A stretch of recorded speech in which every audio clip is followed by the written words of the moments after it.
안녕하십니까. 덕투교실 덕투쌤입니다. 오늘 우리 덕투교실은 지난 시간에 이어 네 번째 시간을 갖게 되었는데요. 우리 덕투교실에서는 다루는 과정을 잠시 설명하기로 하겠습니다. 우리 덕투교실은 세 가지 과정으로 구분하고 있다고 볼 수 있는데요. 그것은 입문과정, 일반과정, 특별과정으로 세 가지입니다. 지난 시간까지 세 차례에 걸쳐 입문과정을 통해 투자자로서의 마음가짐과 자세에 대한 얘기를 주로 나눠보았습니다. 오늘도 지난 시간에 이어서 입문과정의 얘기를 계속 이어갑니다. 오늘은 입문과정 네 번째 순서로 오늘의 주제는 남들과 다르게 하는 투자법, 그리고 덕투에서 다루게 될 부동산의 개념과 그 종류에 대한 얘기를 나누려고 하며 지금 시작합니다. 시작에 앞서서 아직 우리 덕투교실 구독자가 아니신 분들은 구독 버튼을 꾹 눌러주시기 바랍니다. 여러분들의 구독 응원에 힘입어서 더욱 열심히 하겠습니다. 그럼 오늘의 첫 주제, 남들과 다르게 하는 투자법에 대해서 말씀드리겠습니다. 좋은 물건을 찾기보다 남들과 다르게 하는 접근 방법을 고민하자, 이런 얘기를 하고 싶은데요. 여러분이 만약 타임머신을 타고 부동산 시장이 가장 바닥이었던 지난 2012년으로 돌아가서 서울 강남의 아파트 저렴한 것 10채를 살 수 있다고 하면 어떨까요? 여러분 중에 100명 중에 90명, 그러니까 90% 이상은 사겠다고 응답할 것입니다. 비록 한 달 이자를 한 채당 150만원씩 1,500만원을 부담해야 하고 대출을 20억 원 이상 받아야 하지만 말입니다. 왜냐하면 우리는 이미 그 결과가 어떻게 되는지 잘 알고 있으니까 그렇지요. 하지만 과거가 아닌 현재 시점에서 미래를 알 수가 없습니다. 방법을 모르고 리스크 또한 두렵습니다. 그래서 눈앞에 좋은 물건이 있어도 무리하지 않으려 하는 것입니다. 내가 감당할 수 있는 이자는 얼마인가? 또 프리미엄 부담은 어느 정도일까? 이런 식으로 자신이 갖고 있는 투자 금액 한도 안에서 자신의 투자 한계를 미리 정해버리기 쉽습니다. 안정적인 투자가 나쁜 건 아니지만 그 이상을 바라볼 수 없다는 것이 나쁘다고 얘기할 수 있는 대목입니다. 제가 이런 얘기를 왜 하는 걸까요? 앞서 말씀드린 강남의 빌딩이나 방금 말씀드린 강남의 아파트 같은 보물들이 아직도 남아 있을 리 없겠지요. 하지만 분명히 말씀드리건대 아직 이러한 물건이 분명히 있습니다. 다만 접근 방법을 모르고 있을 뿐이지요. 좋은 물건이 없는 게 아니라 찾는 방법을 모르고 있다고 해야 맞는 말이 될 것입니다. 제가 결코 무리한 투자를 부추기려고 이런 이야기를 하는 것이 아니라 남들과 다르게 생각하는 방법을 찾아보고 그것을 습관화하자는 것을 강조하고 싶어서 그렇습니다. 다시 말씀드리면 남들과 다르게 생각한 결과로 나온 투자 전략이 매우 중요하다는 겁니다. 여러분 중에 부동산 투자회사의 오너가 되겠다고 오래전부터 꿈꿔왔던 사람이 과연 얼마나 있을까요? 아마 꿈에서도 그런 생각을 가져본 적이 없었던 분들이 훨씬 많을 겁니다. 그렇지만 새로운 방법을 찾아야 합니다. 목표가 생기면 방법은 찾아지게 마련이지요. 목표를 낮게 잡지 말고 투자에도 제한을 두지 말아야 하겠습니다. 그리고 지난 시간에 얘기했듯이 우리는 끊임없이 꾸준히 공부하면서 생각을 열어두어야 하는 겁니다. 그리해야 눈앞에 다가올 투자 기회를 낚아챌 수 있게 될 것이기 때문입니다. 다음은 덕투에서 다룰 부동산 개념에 대해서 말씀드리겠습니다.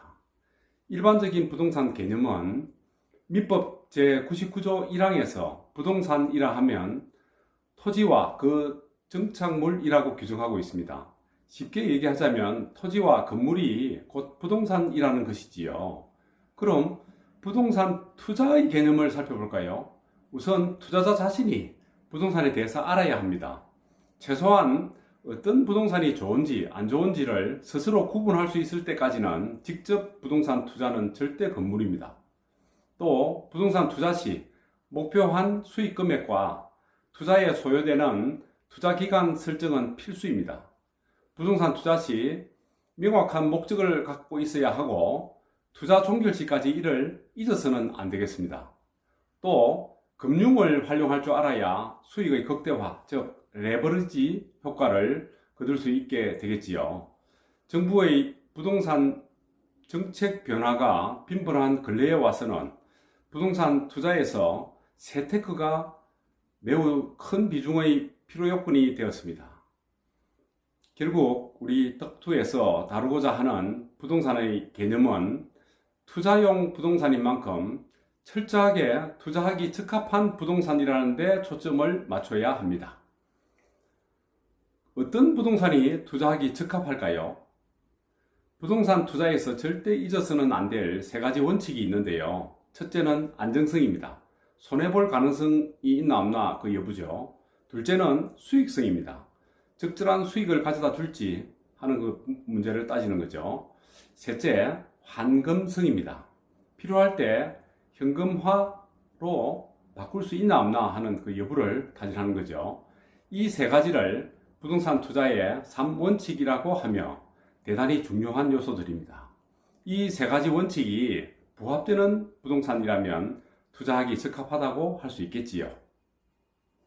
그러면 덕투용 부동산의 종류에는 어떤 것이 있는지 알아보겠습니다. 일반적인 부동산의 종류는 부동산의 종별 및 유형의 두 측면에서 보는 복합적인 부동산의 개념입니다.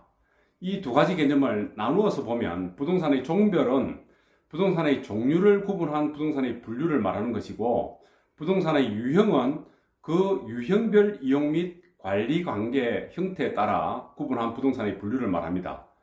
앞서 부동산 투자의 개념에서 거론한 대로 부동산은 토지와 건물이라고 했으니까 토지의 종류와 건물의 종류로 나누어서 생각해 보기로 하면 되겠지요. 토지는 땅의 서임새, 즉 지목에 따라 대지, 전, 답, 임야 등 모두 28개로 구분되어집니다.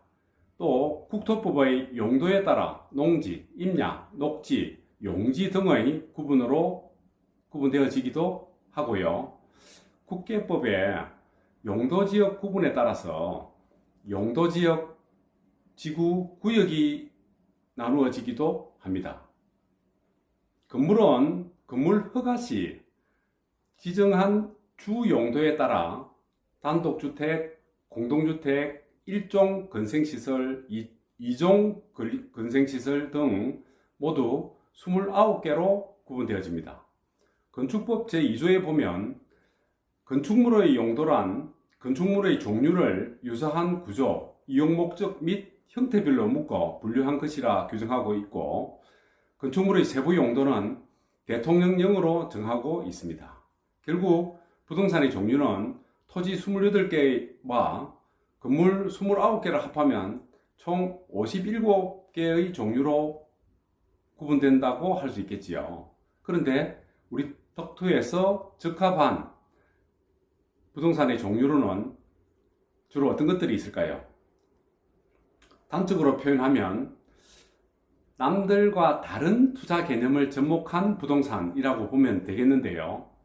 예컨대 지목 변경이 가능한 토지, 용도 변경이 가능한 건물, 이런 것들이 바로 덕투에서 다뤄질 대상물이라고 보면 되겠습니다.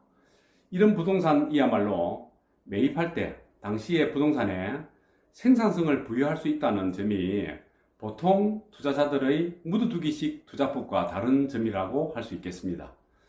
여러분들이 좀 더 구체적으로 알 수 있게 되는 것은 다음 시간부터 얘기 나누게 될 일반 과정에서 좀 더 구체적으로 다뤄볼 계획입니다. 오늘은 여기까지 하기로 하겠습니다. 오늘까지 덕투 입문 과정을 모두 4차례에 걸쳐 진행하게 됐는데요. 부동산 투자에 대한 기본적인 지식이 좀 있으신 분들에게는 지루하게 느껴졌을 수도 있을 겁니다. 잘 알고 있는 내용도 반복하는 복습의 필요성이 있는 거고요. 몇 번을 반복해서 확실하게 알아두는 것도 덕투에 도움이 될 것입니다. 다음 시간에는 덕투교실 일반과정 첫 주제로 토지의 지목 변경에 대한 얘기를 여러분과 함께 나누도록 하겠습니다. 여러분 감사합니다.